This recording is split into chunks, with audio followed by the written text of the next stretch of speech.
License and registration, and keep your hands where I can see them. I'm in uniform, officer. What's the stop for? Don't play smart with me. This ain't your jurisdiction. You stealing his SUV? No, it's issued. County badge. William Carter, Deputy Sheriff. The moment the blue lights exploded behind the black county SUV, everything that followed was already doomed. What should have been a normal drive home turned into a public lesson in fear, ego, and bad decisions. 2 patrol cars, 1 black man in uniform, and a choice that would stain careers before the sun went down. Before I continue, tell me where you're watching from in the world. And if stories like this matter to you, please subscribe now, because what unfolds next only gets heavier.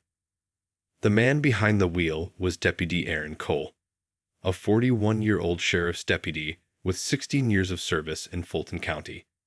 He wasn't speeding. He wasn't swerving. He wasn't hiding anything. He was driving a county-issued black SUV, wearing his full uniform, badge clipped properly at his waist, radio resting against his chest. He had just left a substation after filing late paperwork and was heading back toward the courthouse before going home. His mind was quiet. His shoulders were relaxed. He had no reason to expect trouble. The road was empty except for a single patrol unit that slipped out from the median and locked onto his rear bumper. Aaron noticed it right away. Law enforcement instincts never shut off. He checked his mirrors. The patrol car stayed close. Too close. Inside the cruiser were 2 officers he didn't recognize. The driver was Officer Nolan Price, young, stiff, and tense. The passenger was Officer Eric Dalton, older, quieter, but watching with sharp eyes. Neither one broke away. Neither one ran the plates. The lights came on without warning. Aaron sighed once, slow and controlled, then guided the SUV onto the shoulder. He placed the vehicle in park and rested both hands on the steering wheel, palms open. He did everything by the book because he had written that book in real life. Before his engine fully stopped, both officers were already out of their cruiser. Their hands hovered near their belts. Their steps were fast. Too fast for a traffic stop with no cause. Price approached the driver's side, posture tight, voice loud. Hands where I can see them. Aaron didn't argue. He kept his hands still. Yes, sir, he said evenly. Price stared at him longer than necessary. His eyes moved from Aaron's face to the steering wheel, then back again, like he was searching for something wrong. License and registration. Aaron kept his voice calm. Officer, I'm in uniform. What's the reason for the stop? Price's jaw clenched. Don't get smart. This vehicle yours? It's county issued, Aaron said. I'm a sheriff's deputy. Dalton let out a short breath from the passenger side. That's so. Aaron felt it then. Not fear. Recognition. He had felt this before. The moment when logic stopped mattering. My ID is on my belt, he said. I can reach for it slowly. Don't move, Price snapped. Dalton stepped closer to the rear door, peering inside like the SUV was already a crime scene. Lot of equipment in here. It's issued gear, Aaron said. His voice stayed level, but his chest tightened. Price leaned closer to the window. You stealing county vehicles now? Aaron's eyes hardened. No. The silence stretched. The wind moved dust across the road. A car passed slowly, the driver staring. Price straightened and raised his voice. Step out of the vehicle. Aaron paused. I need a reason. Price didn't answer. He reached in and grabbed Aaron's arm. I'm not resisting, Aaron said as he stepped out. But you still haven't told me why I'm detained. Dalton opened the back door without asking. Bags hit the pavement. A radio charger. Medical gloves. A trauma kit.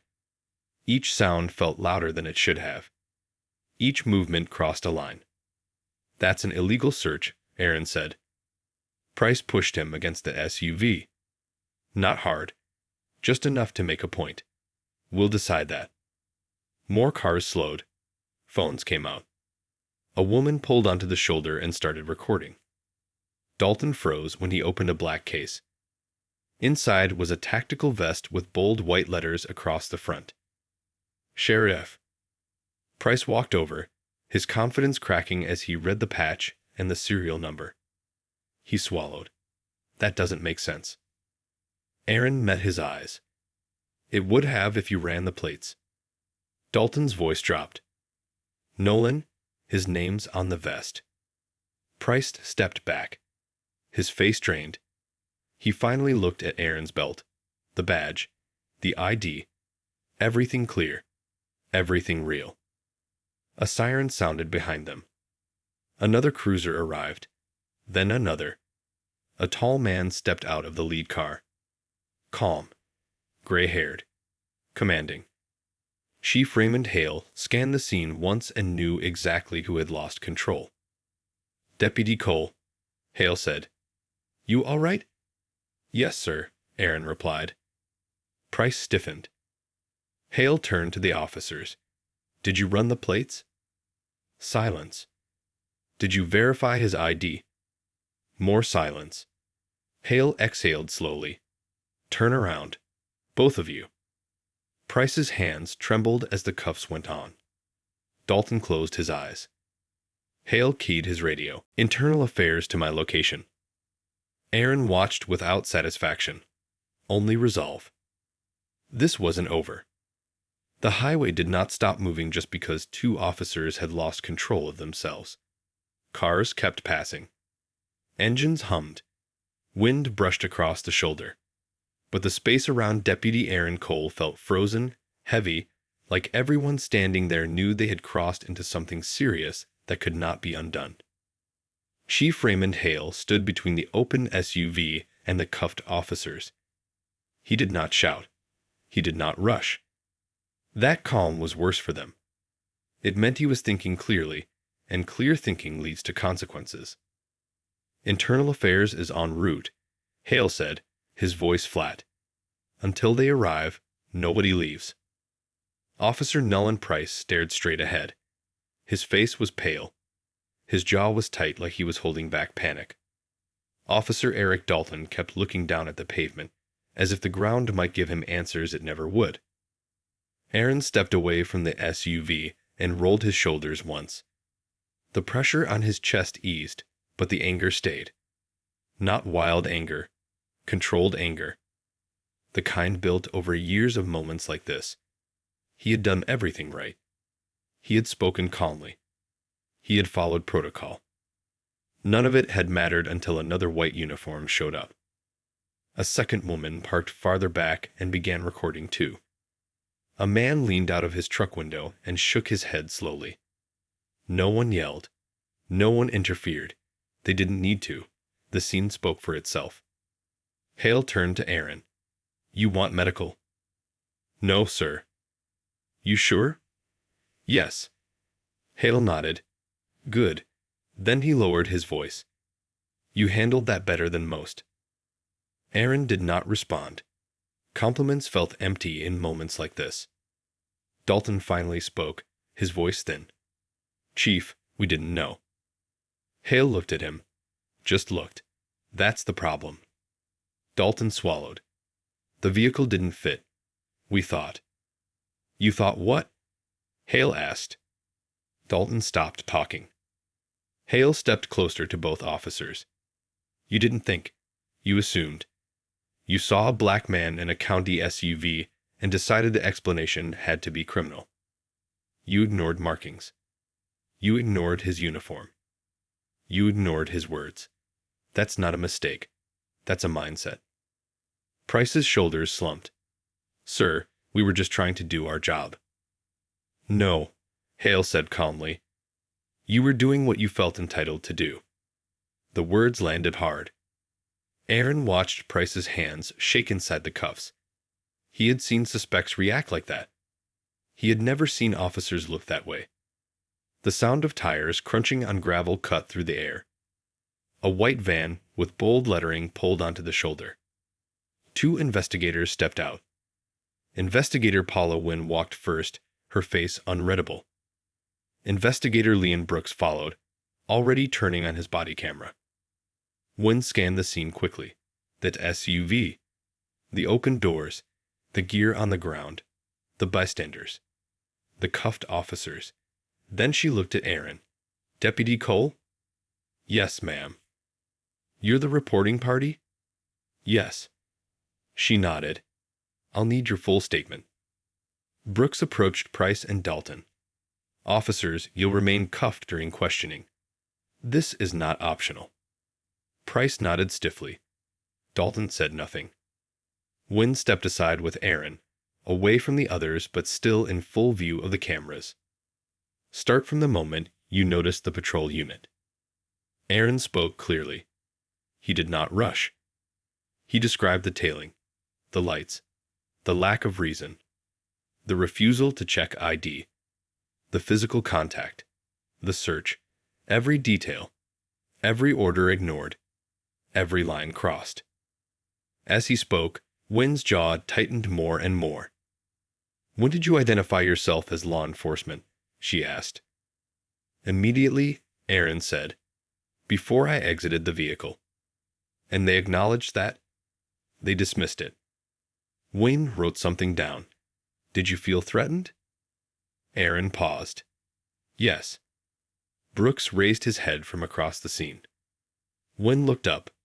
Explain. Their hands were near their weapons. They escalated fast. They did not listen. That combination gets people hurt. Wynn nodded once. Understood. Across the shoulder, Brooks questioned Price first. Why didn't you run the plates? Price hesitated. We planned to. You had time, Brooks said. Price looked away. Yes. And why did you search the vehicle without consent? Price swallowed. We thought there might be stolen equipment. Brooks leaned closer. Based on what? Silence. Dalton watched the exchange, his breathing shallow. Brooks turned to him next. Officer Dalton, why did you not intervene? Dalton's voice cracked. I should have. That's not an answer, Brooks said. I knew something was off, Dalton admitted. But I didn't stop it. Brooks nodded slowly. So you chose silence. Dalton closed his eyes. Wynn finished her notes and looked at Aaron. Deputy Cole, are you aware this incident qualifies as a civil rights violation? Yes. And do you intend to file a formal complaint? Yes. Price flinched when he heard that. Hale joined them again.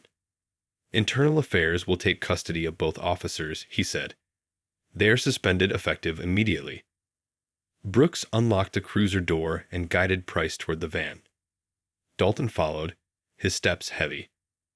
Before Dalton got inside, he turned his head toward Aaron. His voice was low. I'm sorry. Aaron held his gaze. Sorry doesn't undo fear. Dalton nodded once and stepped inside. The van doors shut. The bystanders slowly returned to their cars. Phones lowered. Engines restarted.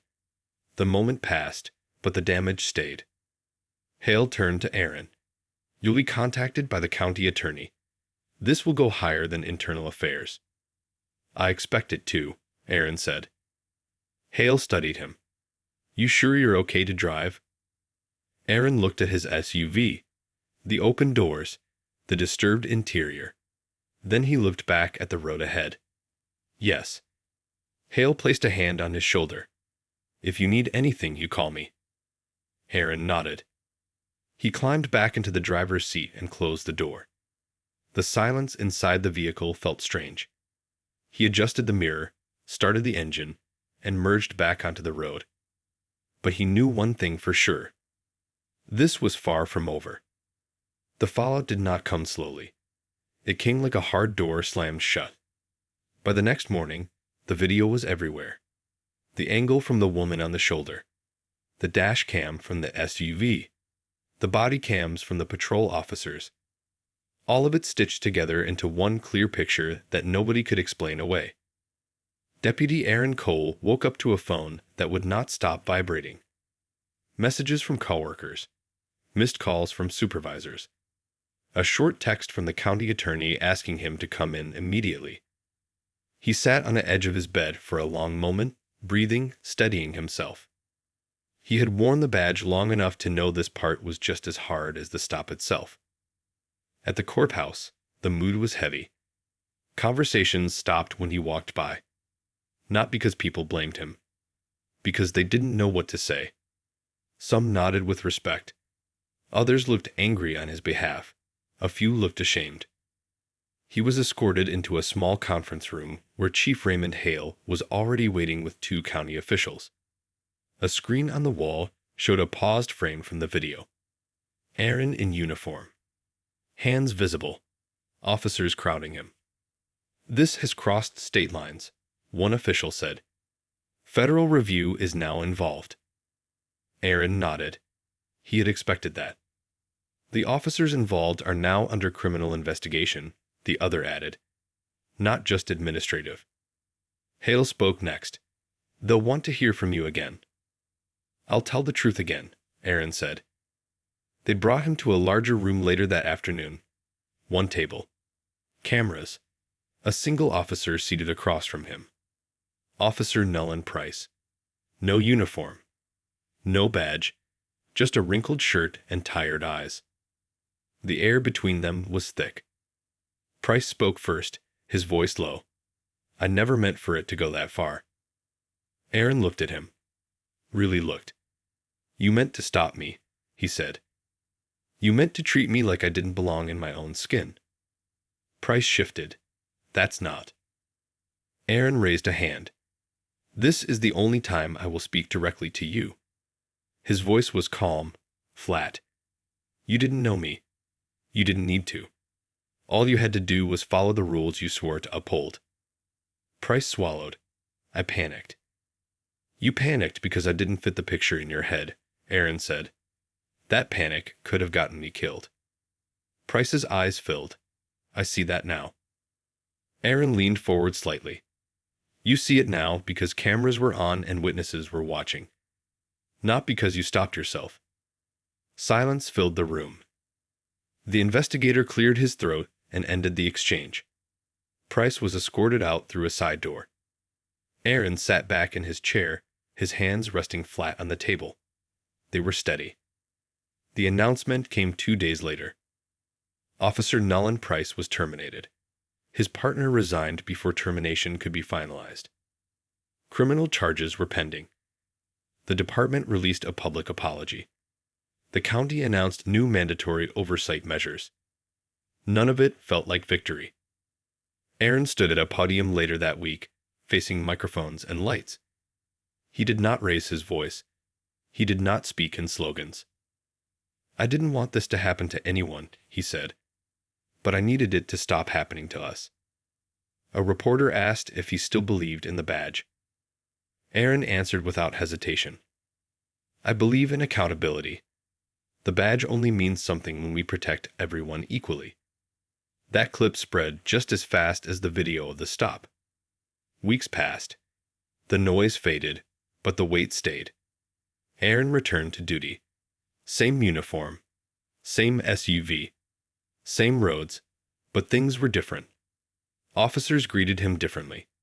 Some with respect, some with distance, some with quiet gratitude. One evening, as he parked at a gas station, a young black boy stared at him through the glass. The boy tugged at his mother's sleeve and pointed. "That's a cop," the boy said. The mother hesitated. Then she nodded. "Yes." Aaron caught the boy's eye and gave a small nod back. The boy smiled. That moment mattered more than any headline. Aaron never celebrated what happened. He didn't frame it as triumph. He framed it as truth. A truth that hurt, but one that could no longer be ignored. The road did not change overnight, but something cracked open, and once that happens, it can't be sealed again. If this story moved you, tell me what stood out to you most, and stay with us for the next one.